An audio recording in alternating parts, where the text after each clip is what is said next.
এটা অশ্লীল ৰাতিৰ কবিতা। কবি অতনু ভট্টাচাৰ্য।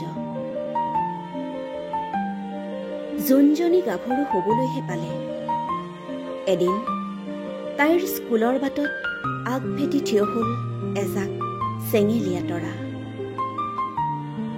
আনকালে জোনক অকলে পালে তৰাবোৰে ফিচিঙা ফিচিঙি কৰে, চকু টিপিয়াই জোকাই।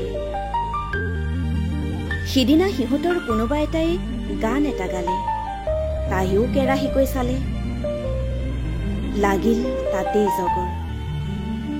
ডাৱৰৰ পৰা দুটোপাল কেনেবাকৈ ডিঙিত পৰিছিল হবলা। দুটা তৰা মাতাল হৈ তাইৰ বুকুৰ আঁচল খহালে।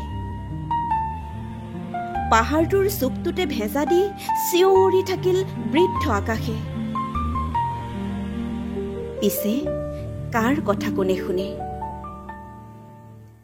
মাজনিশা জোনৰ জৰায়ুৰ কলা দাগটো জিলিকি যেতিয়া উঠিল, এটা এটাকৈ ঘৰমুৱা হ'ল সকলো নীলাজ নক্ষত্ৰ।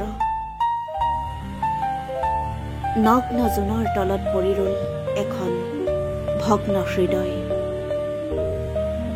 সিদিনা নৈৰো নৰীয়া, তোমাক খবৰ দিবলৈ ঘাটত নাছিল কোনো নাৱৰীয়া। ধন্যবাদ।